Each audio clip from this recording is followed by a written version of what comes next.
So, hello and welcome to All the Stars. This is your host Social Priyan and today आज मैं आपको बताना चाहता हूँ कि डिजिटल प्लेटफॉर्म्स पे किस तरह से ग्रो करना है, ठीक है ना। डिजिटल प्लेटफॉर्म्स पे ग्रो करने के लिए सबसे पहले तो ये समझ लेते हैं कि डिजिटल प्लेटफॉर्म्स पे जो ग्रो करना है वो इतना इंपॉर्टेंट क्यों हो गया है आज। देखिए पैंडेमिक ने तो हमें बहुत सारा लेसन सिखाई दिया कि कितना लॉस हो सकता है, तो डिजिटली एक्टिव रहना बहुत इंपॉर्टेंट है। आजकल डिजिटल का पावर इतना बढ़ चुका है। अगर मैं बात करूँ बिजनेसेस की, जॉब्स की और कुछ और ऐसे जगह है जैसे products and services selling, marketing, ये सब की बात करूँ तो ये बहुत आगे निकल चुका है डिजिटल प्लेटफॉर्म्स पे। इसीलिए हर कोई डिजिटल के पावर को लेवरेज करना चाहता है। तो आज मैं आपको बताना चाहूँगा कि डिजिटल प्लेटफॉर्म्स पे किस तरह से ग्रो करना है। तो अगर आपको कंटेंट जेन्युइनली अच्छा लगेगा तो आखिर में लाइक शेयर सब्सक्राइब करना मत भूलिएगा। और इसी के साथ चलिए बिना कहीं टाइम वेस्ट करते हुए वीडियो को स्टार्ट करते हैं। तो सबसे पहले आपको मैं कुछ स्टेप्स बताऊंगा जिससे कि आप डिजिटल प्लेटफॉर्म को में ग्रोथ करने में आप मदद ले सकते हैं जिसकी। तो 5 स्टेप्स ये है कि सबसे पहले आपको नीश सिलेक्ट करना होगा। नीश यानी कि अपना सब्जेक्ट चूज करना होगा। सेकंड ये है कि आपको अपना ऑडियंस टारगेट करना सीखना होगा। थर्ड ये है कि आपको कंटेंट क्रिएट करना होगा और साथ ही साथ शेयर करना होगा। फोर्थ पॉइंट आता है कंसिस्टेंसी मेंटेन करना। और फिफ्थ और आखिरी पॉइंट है ये कि आपको कम्युनिकेशन और इंटरेक्शन पे बहुत ज़्यादा ध्यान देना। ये 5 चीज़ों का एक ओवरव्यू मैं आपके सामने आगे के वक्त पे रखूँगा। तो ज़्यादा टाइम नहीं लूँगा मैं आपका। 10 से 12 मिनट का ये वीडियो होगा ज़्यादा से ज़्यादा। मैं कोशिश करूँगा उतने समय में रैप कर देने की। तो चलिए स्टार्ट करते हैं पहले पॉइंट के साथ। अब नीश सिलेक्ट करने के बारे में अगर मैं बोलूँ आपको, तो नीश सिलेक्ट करना क्या होता है। देखिए नीश में कुछ उतना बड़ा मीनिंग छुपा नहीं है अनटिल अनलेस आप इसको समझे एक डिजिटल पर्सपेक्टिव से। अगर आपको एक नॉर्मल पर्सपेक्टिव से समझना है, जो कि मैं आपको यहाँ पे बताने वाला हूँ, वो जस्ट इतना ही है कि आप किस टॉपिक के बारे में या सब्जेक्ट के बारे में पैशनेट हो। आप जिस भी टॉपिक या सब्जेक्ट के बारे में पैशनेट हो या फिर उसके बारे में रिसर्च करना, आपको पढ़ना या फिर उसके बारे में बताना आपको पसंद है, डिस्कशन पसंद है उसके बारे में, तो वही आपका नीश बन जाता है। उसी चीज़ को आप अपना नीश बना सकते हैं क्योंकि वही आगे जाके आपका स्पेशलाइज्ड नॉलेज डोमेन क्रिएट करेगा आपके लिए। तो नीश क्रिएट करना बहुत इंपॉर्टेंट है। नीश को चूज करना, एक स्पेसिफाई करना बहुत इंपॉर्टेंट बन जाता है when you come to digital platforms. तो सबसे पहले नीश चूज करना है, आपको एक सब्जेक्ट चूज करना है जिसपे आपको स्पेशलाइज्ड नॉलेज लेना है। अभी एग्जांपल के तौर पे अगर मैं एक एग्जांपल लूँ, इंटीरियर डिजाइनिंग। अगर आप इंटीरियर डिजाइनिंग की इंडस्ट्री में हो, उस डोमेन पे हो, तो आप उसके रिलेटेड कंटेंट को शेयर करो।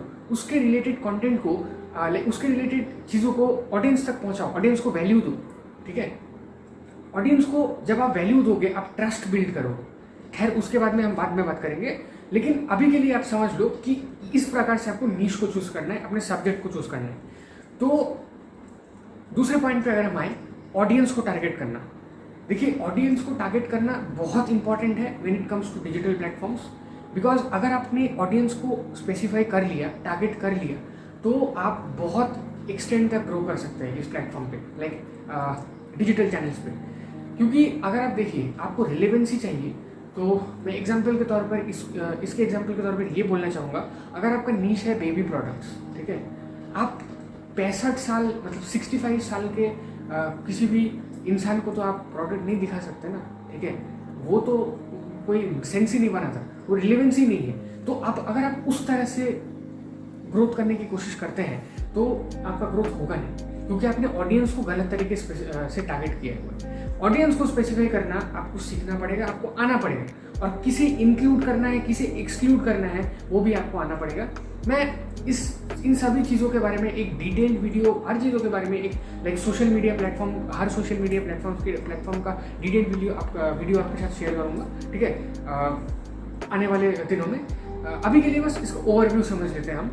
तो अगर ऑडियंस को टारगेट करना, जो सेकंड पॉइंट है वो हम कवर कर चुके हैं। तीसरे पॉइंट पे आते हैं, बहुत ही इंपॉर्टेंट, कंटेंट क्रिएट करना और शेयर करना। आज के ज़माने में कंटेंट क्रिएट करना बहुत एक इंपॉर्टेंट स्किल बन जाता है, क्योंकि अगर आपको कंटेंट क्रिएशन आता है आप कुछ भी कर सकते हैं। आपको कंटेंट क्रिएशन आता है, आप अपने आप को मोनेटाइज कर सकते हैं। आपको कंटेंट क्रिएशन आता है, आप किसी भी जॉब के इंटरव्यू में एक अपर हैंड ले सकते हैं। आपको कंटेंट क्रिएशन आता है, आप अपने बिजनेस को स्केल अप कर सकते हैं, ठीक है ना। तो कंटेंट क्रिएशन आपको आना चाहिए उस पर्टिकुलर डोमेन जिस पे आप हैं, जो आपका नीश है, उस नीश के रिलेटेड, उस नीश के रिलेवेंट जो भी कंटेंट है उसको क्रिएट करिए। आप किसी भी फॉर्मेट में कंटेंट को क्रिएट कर सकते हैं। वो वीडियो फॉर्मेट हो सकता है, वो ऑडियो फॉर्मेट हो सकता है, या फिर वो इमेज फॉर्मेट हो सकता है। अगर आपको ऑडियो फॉर्मेट चाहिए आप पॉडकास्टिंग करिए, अगर आपको वीडियो फॉर्मेट करिए आप यूट्यूब पे आइए, अगर आपको शॉर्ट वीडियो फॉर्मेट या फिर इमेज फॉर्मेट करना है आप इंस्टाग्राम को चूज़ करते हैं, फेसबुक को चूज़ कर सकते हैं, ठीक है। अगर आपको आपका जॉब प्रोफाइल पे कंटेंट क्रिएशन करना है तो आप लिंक्डइन पे चले जा सकते हैं। बहुत सारे ऐसे कंटेंट क्रिएटिंग प्लेटफॉर्म्स हैं जहाँ पे आप लेवरेज कर सकते हैं जिसके काम। तो आगे चल के बात करते हैं कंटेंट क्रिएशन के बाद इसको शेयर करना। आपको कंटेंट को क्रिएट करके शेयर करना है। शेयरिंग में का ये मतलब नहीं है आपको जो कुछ बना के शेयर कर देना है, आपको प्रोवाइड करना है वैल्यू। आप जितना ज़्यादा वैल्यू प्रोवाइड करेंगे ऑडियंस पे आपका ट्रस्ट उतना जमेगा, और जब जब ऑडियंस आप पे ट्रस्ट करेगी तब तक आपका जो ब्रांड है वो ऊपर जाएगा। आपका ब्रांड वैल्यू अगर आप इंक्रीज करना चाहते हैं तो वैल्यू को देना सीखिए। आप वैल्यू दीजिए और वैल्यू लीजिए, ये है लेन देन का प्रोसेस डिजिटल प्लेटफॉर्म्स पे। तो अब बात करते हैं चौथे और सबसे इंपॉर्टेंट पार्ट की, वो है अच्छा और एक बात आपको मैं बता देता हूँ, कंटेंट क्रिएशन के जो बात कंटेंट क्रिएशन के मुद्दे पे पॉइंट पे, अब कंटेंट क्रिएशन करते वक्त आपको ये नहीं समझना कि लैंग्वेज कोई बैरियर है। लैंग्वेज को कभी बैरियर मत बनाइए। अगर आपको इंग्लिश नहीं आती तो मत करो यार, जबरदस्ती नहीं है। आप हिंदी में कंटेंट क्रिएट करो, इंपॉर्टेंट नहीं है इंग्लिश आना चाहिए आपको। अगर आपको तमिल आता है, उर्दू आता है, मराठी आता है, पंजाबी आता है, ठीक है, उसके सिवाय कुछ नहीं आता है, आप अपने मदर टंग में कंटेंट को क्रिएट करो, उस पर फोकस करो, ताकि आपको उस स्पेशलाइजेशन के लिए लोग जाने, क्योंकि उसी से ट्रस्ट बिल्ड होता है। इंपॉर्टेंट बिल्कुल नहीं है। बहुत सारे लोग ये समझते हैं कि इंग्लिश आना बहुत ज़रूरी है, ठीक है। इवन रिटन कंटेंट में इंग्लिश आना तो आपको ज़रूरी नहीं है। मैं ये इस कंटेंट को हिंदी फॉर्मेट में वीडियो कंटेंट के हिसाब से छोड़ रहा हूँ यूट्यूब पे, क्या मैं इंग्लिश बोल रहा हूँ? नहीं, मैं लैंग्वेज को बैरियर नहीं बना रहा।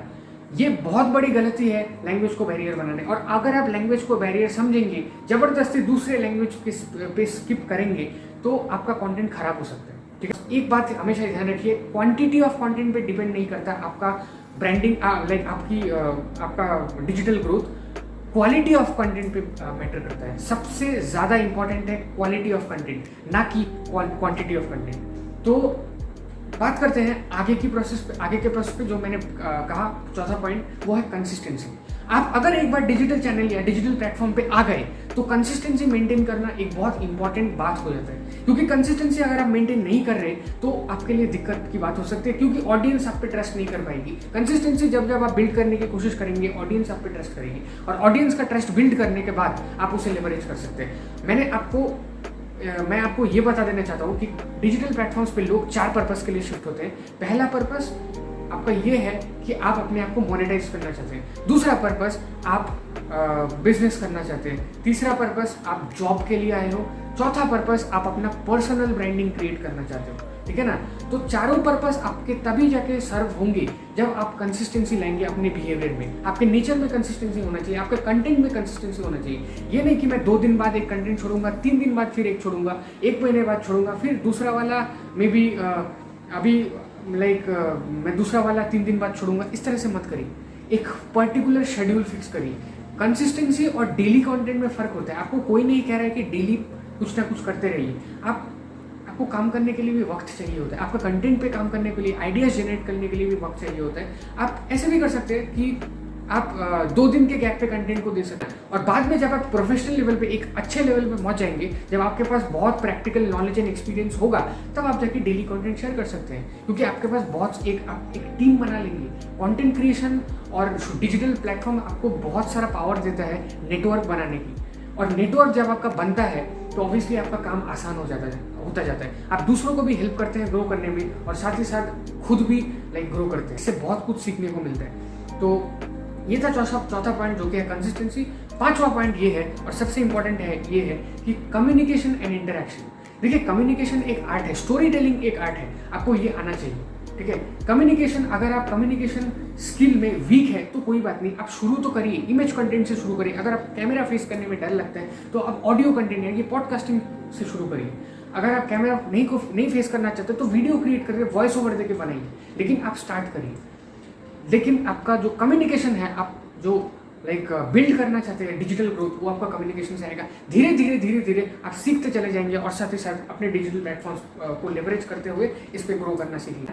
तो ये बहुत इंपॉर्टेंट है, कम्युनिकेट करना। कम्युनिकेशन स्किल आपका धीरे धीरे इंप्रूव जरूर होगा, ठीक है, जरूर होगा, मैं बोल रहा हूँ, क्योंकि ये एक प्रैक्टिस है, ये प्रैक्टिस विथ टाइम का गेम है, ये गेट रिच क्विक स्कीम का कोई गेम नहीं है। क्योंकि डिजिटल प्लेटफॉर्म्स का जो ग्रोथ है वो भी कोई गेट रिच क्विक स्कीम है नहीं।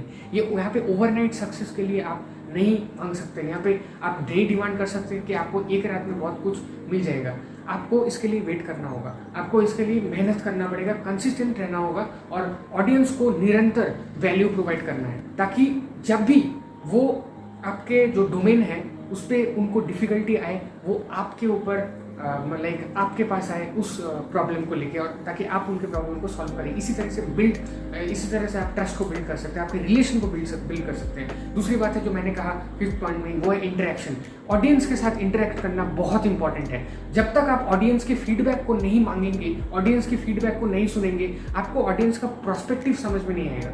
और अगर आप उसको करने में सक्षम नहीं हुए तो मैं श्योरली कह सकता हूँ आपको ज़्यादा स्केल नहीं मिलेगा, ज़्यादा ग्रोथ नहीं मिलेगा। Because until and unless audience आपके पास लॉयल नहीं है, आप रियली उनसे कुछ एक्सपेक्ट नहीं कर सकते, ना ही ग्रोथ और ना ही आपके साथ आप उनके पावर को लेवरेज कर सकते, क्योंकि आपको वो तभी सपोर्ट करेंगे जब आप लॉयल हो, ठीक है। तो इसका जो की टेक अवे है वो यही है कि वैल्यू प्रोवाइड करो, क्वांटिटी को मैटर ना कर ऐसे क्या बोलूँ मैं, ज़्यादा एम्फसाइज ना करते हुए क्वांटिटी पे आप क्वालिटी पे ध्यान दो, ठीक है। तो और ऑडियंस के साथ इंटरेक्ट करो, कम्युनिकेट करो, ताकि आपका ट्रस्ट बिल्ड हो और आप जिस भी स्टेज पे हैं, जिस भी पर्पस के लिए डिजिटल प्लेटफॉर्म्स पे आए हो, उस पर्पस को आप सर्व कर सको अपने लिए, ठीक है ना। तो इसी के साथ ये जो 5 स्टेप्स थे, ये जनरल स्टेप्स है। आपको कहीं भी इन स्टेप्स का जिक्र, कोई भी इन स्टेप्स का जिक्र करते हुए मिल जाएगा, क्योंकि हाँ, यही सच है कि ये फंडामेंटल्स बहुत इंपॉर्टेंट है। Content creation, digital growth hacking, ये सब इन्हीं पे बेस्ड है। आप अपने बिजनेस को उस तरह से स्केल कर सकते हो जितना आप चाहते हो, लेवरेज कर सकते हो पावर को। तो डिजिटल चैनल्स एंड प्लेटफॉर्म्स बहुत ही पावरफुल है। मैं श्योरली रिकमेंड करूँगा, इसका यूज़ करिए ज़्यादा से ज़्यादा, इस पर ग्रोथ करिए, because it has got tremendous of power and ये आपको बहुत बढ़िया रिजल्ट जनरेट करके दे सकते हैं। तो इसी के साथ मैं आज का वीडियो यहीं पे समाप्त करता हूँ।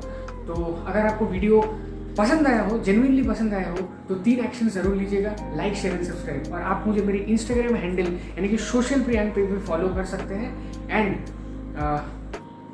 Stay tuned for such more updates. Bell icon को दबा दीजिएगा और मैं ऐसा कंटेंट आपके लिए ज़रूर लाता रहूँ। तो signing off, your host social Priyank. Thank you very much.